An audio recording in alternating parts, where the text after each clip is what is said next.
बच्चों, आज हम एक कहानी लेकर आए हैं, बंदर और टोपी वाले की कहानी। शुरू करते हैं हम कहानी को। एक समय की बात है, एक गांव में एक व्यापारी रहता था। वह अपना पेट भरने के लिए गांव-गांव जाकर टोपियां बेचा करता था। वह रोज़ सुबह एक बड़ी सी टोकरी में टोपियां लेकर निकलता था।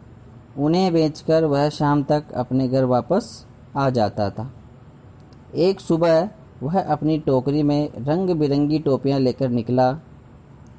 एक गांव में टोपियां बेचने के बाद वह दूसरे गांव की ओर जा रहा था। चलते चलते वह बहुत थक गया था। उस रास्ते से गुजरते समय एक भयानक जंगल पड़ता था। जंगल में उसे एक बरगद का पेड़ दिखाई दिया। उसने सोचा, क्यों न पेड़ के नीचे बैठकर आराम कर लिया जाए। व्यापारी बहुत थका हुआ था।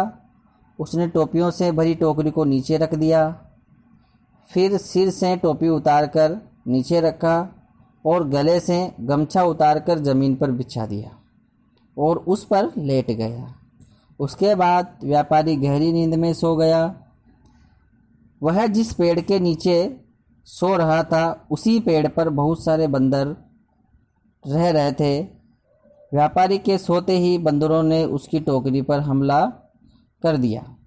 बंदरों ने रंग बिरंगियां टोपियां लेकर खेलना शुरू कर दिया। कई बंदरों ने टोपियों को हाथ में भी पकड़ रखा था। बंदरों की उछल कूद से वहाँ शोर हुआ तो व्यापारी की नींद खुल गई। नींद खुलते ही व्यापारी के होश उड़ गए। उसकी टोकरी से सारी टोपियां गायब हो चुकी थी। सभी बंदर हाथ में टोपियां लिए हुए व्यापारी को देख रहे थे। व्यापारी ने ऊपर बंदरों की ओर देखा तो उसे सब समझ आ गया। व्यापारी परेशान हो गया। वह सोच में पड़ गया कि अब टोपियां न बेच पाने के कारण उसे कितना नुकसान हो जाएगा। यही सब सोचते हुए अपना सिर खुजाने लगा। उसे ऐसा करते देख बंदर भी अपना सिर खुजलाने लगे। व्यापारी को यह देख गुस्सा आ गया। उसने गुस्से से अपने सिर पर अपना हाथ तेजी से मारा। बंदरों ने भी अपने हाथ तेजी से मारा। बंदरों को ऐसा करता देख व्यापारी समझ गया कि बंदर उसकी क्या कर रहे हैं, नकल कर रहे हैं। अब व्यापारी को एक तरकीब सूझी जिससे वह अपनी टोपियां वापस ले सकता था। अब उसने जिस टोपी को सोते वक्त अपने सिर के नीचे रखा था, उसी टोपी को सिर पर पहन लिया। बंदरों ने भी तुरंत अपने हाथों से उस टोपी को सिर में पहन लिया।